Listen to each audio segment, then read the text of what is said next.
Well, let me ask you a question. Why are you running? What made you run? What made you say, hey, I want to be in this race? California is falling apart. I love California. I cannot sit back and let California go over the cliff. That's why I'm running. Excellent. Thank you. Yes, sir. So, you talked a little bit about change, and obviously we want to change things before.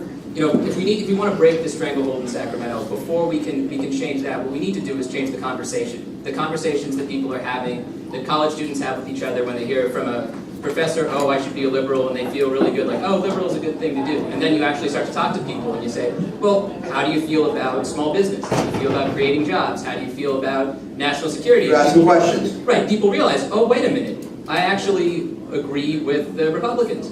But right now, we have, especially in places where, like up in San Francisco and in LA, it's almost a branding problem. And so what we can do, and this is one of the things that I really want to do as I'm running, is get out to people, talk to people, let them know what we stand for, let them know what we support, and show them that their conception of the party is wrong, that there is room for everyone here to make a difference and really make this change. So let me ask you, you're 25 years old, and let's say you're lucky enough to get elected and you get in there and whatever. What are you going to do with the perception of voters and maybe the perception of some in Sacramento that have that game, that they've been in there for a long time, say, you know what, you're a little kid, I don't need to listen to you. How are you going to make a difference?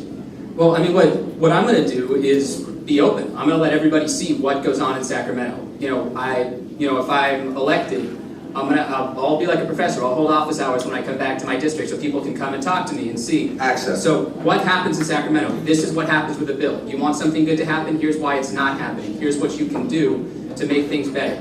The most important thing that we have to do for our electorate, because people don't know how things work in Sacramento, we need to let people know how things work, what is going on, and what they can do about it. And that's what I can do if I'm elected. Thank you.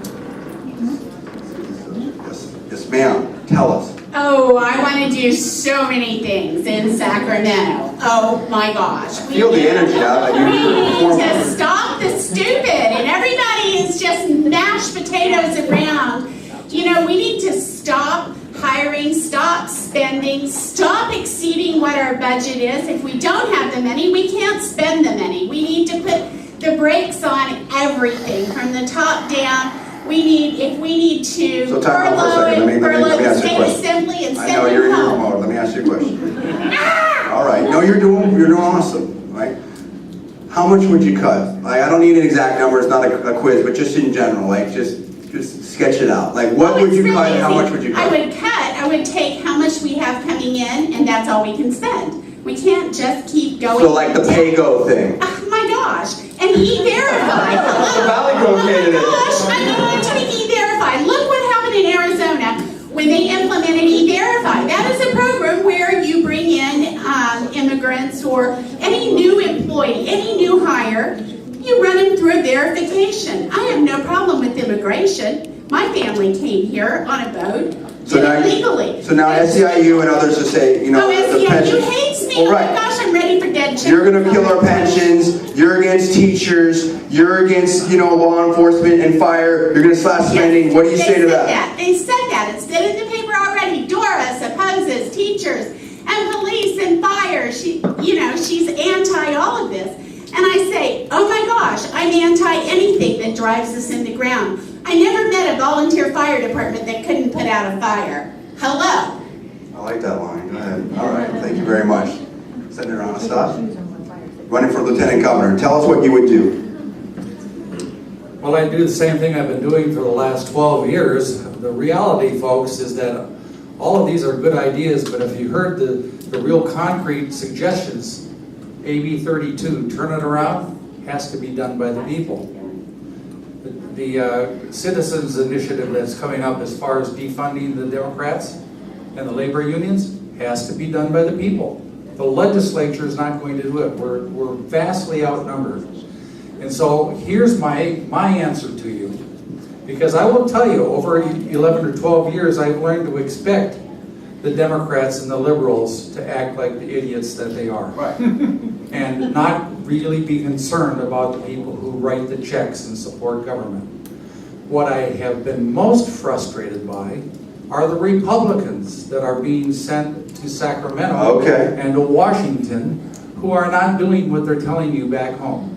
Now, you've been in there for a long time. So I would say that the most important thing that you can do is make sure the candidate, whether it's Poizner or Whitman, whether it's the Senate race or Lieutenant Governor's race, any race, the candidate you vote for has shown integrity, kept their commitment to the voters, and is not going to let the billions of dollars of pressure in Sacramento change them over the years, as it does so often. John, from the federal side, can I echo what Senator Onestad just said? Sure.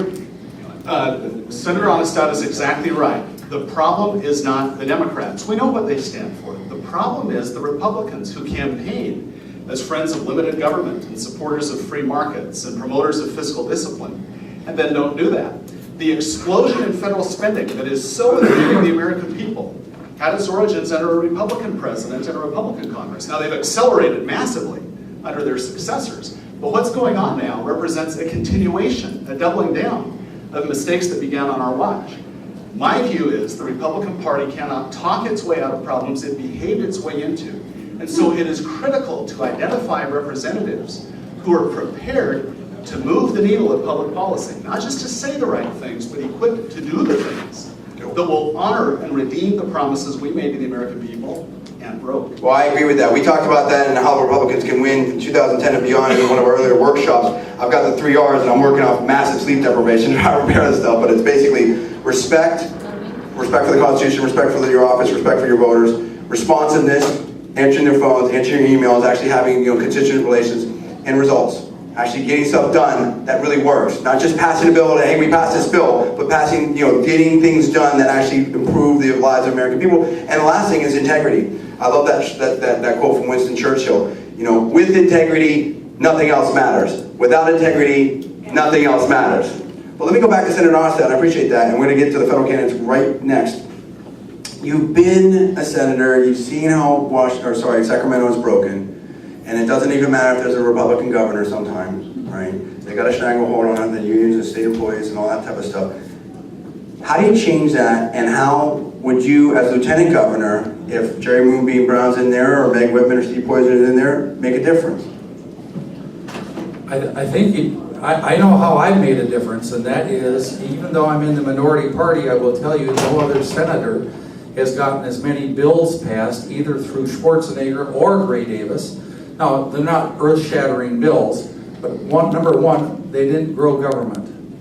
And every bill that I vote on, that comes across my desk, I ask my chief of staff, does this grow government? How many jobs does this new program need funding for? And if it grows government and it means we're going to get more state workers, it's automatically got one strike against it before I even read the bill. And I think we need to have more folks who are just going to vote consistently over the years and make sure that they're pro-business, make sure they're good stewards of the land, but most importantly, that they hold true to their campaign commitments to the people who elected them. If you say, I'm not going to raise taxes, and then go along later on and make a deal and raise taxes, I don't care. You are not fit to be the governor of the state of California. And that's what the lieutenant governor is. The lieutenant is the backup quarterback. Whether you think it's an important job or not, right now it's in the Constitution. And so you ought to be paying attention to every race, do your homework, and you're from all over the state, not just from Republican areas, you're from all over.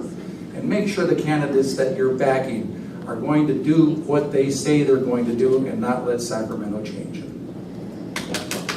All right. So let's talk on the federal side. We've all been experienced with Barack Obama and what I think is the march to socialism or statism here.